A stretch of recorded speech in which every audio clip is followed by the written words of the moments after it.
Olá, meus irmãos, que a graça e a paz do Senhor Jesus esteja sobre você e família.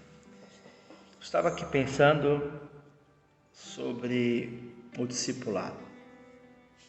Eu acredito que nós estamos vivendo um tempo em que muitas pessoas estão perdendo o verdadeiro sentido do discipulado. Há um texto bíblico conhecido por todos nós, Mateus 28, verso 19, onde o evangelista Mateus ele tem essa narrativa, ele diz o seguinte: vão e façam discípulo de todas as nações, batizando em nome do Pai, do Filho e do Espírito Santo, e ensinando a obedecer tudo o que eu lhes tenho ensinado, e eu estarei com vocês todos os dias até a consumação do século. Mateus ele deixa isso claro, sobre a questão do fazer discípulo. Nós sabemos que fazer discípulo não é uma sugestão, é um mandamento. É o Senhor que pede para que nós venhamos fazer discípulos. E fazer discípulo não é para um grupo de pessoas que tem um determinado ministério do discipulado. Fazer discípulo é para todo cristão. Todo cristão pode e deve fazer discípulos. Mas a minha preocupação nesses dias é como que a gente está fazendo discípulo. Como que nós estamos trabalhando essa temática. Como é que a gente está colocando em prática a questão do discipulado. Eu vejo que discipulado vai muito além de uma leitura de um material. Embora é importante que tenha um material para te dar um norte, um direcionamento, para que você possa conduzir aquele discípulo. Principalmente aqueles que são novos, que estão começando.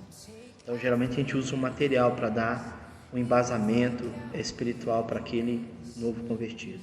Mas com o passar do tempo, o discipulado ele tem uma proposta muito mais profunda de levar esse discípulo a se parecer com Jesus, andar com Jesus, e você empoderar esse discípulo para que ele possa também cumprir o seu ministério, cumprir o seu destino profético e apostólico. E quando eu falo apostólico, é no sentido de apóstolo, dessas nova onda que tem por aí. Não é isso. É no sentido de ministério. O apóstolo não é título, o apóstolo é ministério. Quando você vai pegar Efésios capítulo 4, quando fala dos 5 ministérios que Jesus dá à igreja, ali não está falando de um título de um apóstolo, está falando de um ministério de um apóstolo, Há um dom apostólico que Deus dá para a vida da igreja.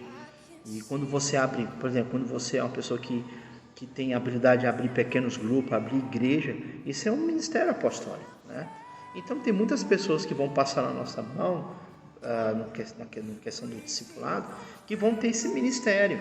Agora, eles só terão esses ministérios se a gente empoderar esses discípulos.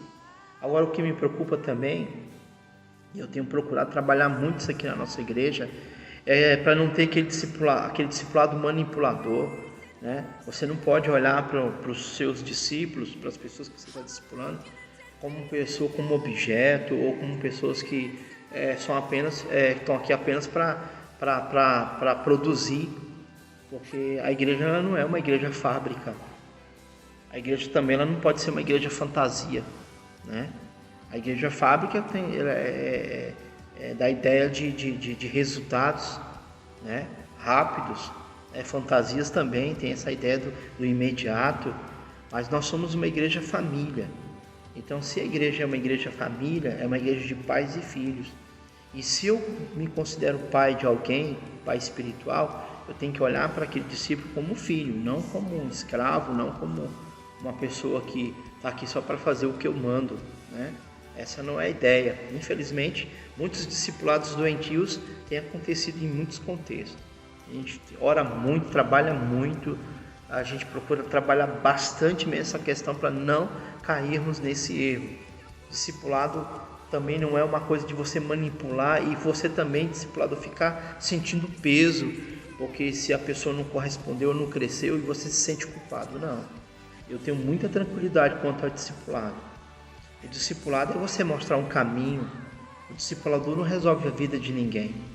O discipulador ele mostra um caminho, ele dá um norte para a pessoa.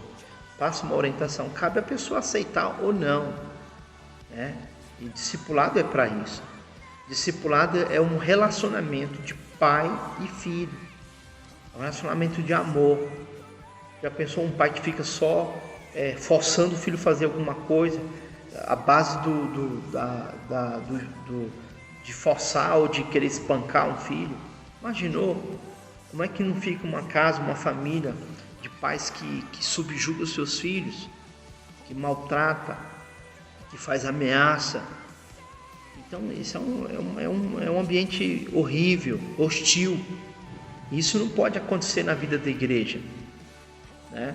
Infelizmente, muitos discipuladores têm olhado para os filhos espirituais como concorrência, e não pode ter esse sentimento de concorrência, esse sentimento de amor, de paternidade. E nós estamos trabalhando muito aqui na vida da igreja que você não pode cobrar algo de uma pessoa quando você não tem relacionamento. Às vezes você se diz que está discipulando uma pessoa, cobra, mas você não está junto, você não sabe o que a pessoa passa, quais dificuldades que essa pessoa está passando. Então, querido, eu senti de gravar esse vídeo para que as pessoas assistam mesmo, que esse vídeo possa andar em muitos lugares para despertar aqueles que discipulam ou aqueles que estão sendo discipulados, para entenderem que o verdadeiro sentido do discipulado é o discipulado que você leva a pessoa a se parecer com Jesus. E dentro desse processo você também tem que usar o sentimento de paternidade. Paulo tratava Timóteo como filho, meu filho amado. Algumas vezes ele chama Timóteo de meu filho amado. Ele chama Tito de filho amado. Então Paulo tinha esse sentimento de paternidade. Então, querido, eu acho que se a gente partir desse princípio de que nós somos pais e o pai, ele quer o bem dos seus filhos, nós teremos êxito no discipulado. Se você está sendo discipulado, você começar a olhar o seu discipulador como um pai, você também vai ter êxito como discípulo. Você vai crescer, porque você olha para o seu discipulador como um pai, uma pessoa que ama você. E, contrapartida, o pai também, o discipulador tem que olhar os seus filhos como filho. Nenhum pai quer o mal do seu filho, todo pai quer bem do seu filho. Portanto, querido, eu quero deixar essa reflexão para você. Como é que você está fazendo discípulo? Você está fazendo discípulo para manipular ou fazendo discípulo de qualquer jeito? Tá? Tem outros que ficam... E eu também quero me dirigir àquelas pessoas que já tiveram muitas frustrações no discipulado. Começaram a cuidar de pessoas e no meio do processo as pessoas abandonaram o discipulador, não deram muito crédito, e o discipulador por muitas vezes se sentiu inútil, inadequado para esse chamado de Deus, de cuidar de pessoas. Eu quero te falar que você não é responsável pelas decisões das pessoas. Lembra do filho pródigo? O pai mandou o filho embora de casa? Não, foi o filho que decidiu sair de casa. Pegou toda a sua herança e foi. Ele não recebeu nenhuma bronca do seu pai. Ele simplesmente saiu. Foi uma decisão dele. Obviamente, esse filho pródigo foi criado com todo amor, com todo carinho, com todo ensinamento, mas ele decidiu sair. Mas ele voltou. Porque todo discípulo tem que ter suas experiências. Eu já tenho há mais de 20 anos que eu trabalho com discipulado, e eu tenho observado o quê?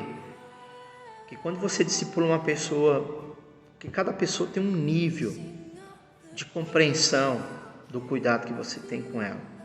Tem pessoas que correspondem rápido, que entendem que você está amando, que está querendo ver aquela pessoa crescer. Mas tem outros que já não vê dessa forma. Tem discípulos que só querem ser cuidados, só querem receber nutrientes, só querem receber alimento o tempo todo. Mas ele não quer ter responsabilidade com aquilo que ele recebe. Ele quer tudo pronto, ele quer todas as respostas. O discipulador não tem todas as respostas. O discipulador é aquele que aponta caminho. Nós só apontamos o caminho. As decisões é a pessoa que toma. Se você orienta uma pessoa quanto alguma atitude que ela vai tomar, por exemplo, quanto à faculdade, se ela vai fazer um curso de faculdade, ela vai te perguntar, o que curso que eu faço? Não, você tem que fazer aquilo que você gosta. Porque se você sugere o que a pessoa tem que fazer, ela vai e faz um curso que não é nem a área dela. Aí a culpa vai cair para você, discipulador. Então você nunca fica dando suas opiniões. Quando você for orientar alguém, use sempre a Bíblia como parâmetro. Porque quando você passa aquilo que você acha, o que você pensa, você corre o risco de ser prejudicado. Até pelo próprio discípulo, até porque ele não tem muita maturidade. Então evita querer colocar suas opiniões, tá? Evita, isso é muito importante. Coloque aquilo que a Bíblia ensina. Às vezes uma pessoa quer tomar uma decisão para mudar de cidade, mudar de igreja, casamento, você só tem que orientar de maneira bíblica como que deve ser como que a gente deve tomar uma decisão quando vai se mudar para um outro local, quando vai se casar ou quando vai, tomar alguma atitude importante na vida. Você precisa sempre usar a Bíblia como parâmetro, não aquilo que você pensa. Entende, querido? E você tem que ensinar a pessoa a caminhar com as suas próprias pernas. Você começa a discipular, mas chega um período que ela vai começar a ter responsabilidade. Já imaginou? Eu tenho 3 filhos. E aí eu estou criando esses 3 filhos. Uma já está casada, tenho mais 2 em casa. Imaginou, eu crio esses meninos, estou criando eles. E chega um período que eles já estão crescidos e eles continuam se comportando como criança. Não faz sentido um rapaz de 19 anos se comportando como criança. Toda criança um dia vai crescer, vai amadurecer. E sabe o que é legal de tudo isso? E a gente pode comparar o discipulado com a questão da paternidade, com a questão biológica, né, de pais e filhos. Porque quando você gera um filho, esse filho amadurece, ele vai gerar outro filho, vai vir uma outra geração. Então o nosso discipulado sempre tem que ter esse propósito. O nosso discipulado tem que ser intencional. Levar essa pessoa a ter relacionamento com Deus, levar essa pessoa a gerar filhos para Deus. Entendeu? Primeiro ponto, levar essa pessoa a se parecer com Jesus, ter relacionamento profundo com Deus. E o segundo ponto, levar essa pessoa a gerar filhos para Deus. Aquilo que eu estou fazendo com aquela pessoa no sentido de amar, de cuidar, de treinar, de empoderar, ele também fará com outros. Porque se ele não fizer com outro, o nosso discipulado está sendo ineficaz. Tá? Então é importante nós pensarmos isso. Que Deus abençoe a sua vida ricamente e poderosamente. Fique com essas dicas. Seja um discipulador de excelência, seja um discipulador amoroso que ama e ao mesmo tempo seja firme quando for fazer uma correção. Faça uma correção em amor, não uma correção para machucar as pessoas com ira, com ódio, com raiva. Porque muitas vezes você vai resolver uma situação com raiva, você acaba machucando as pessoas. Procura respirar um pouco, procura ter um pouco de tranquilidade e resolva essas coisas em amor e em verdade com aquela pessoa que você cuida. Que Deus abençoe você rica e poderosamente neste dia.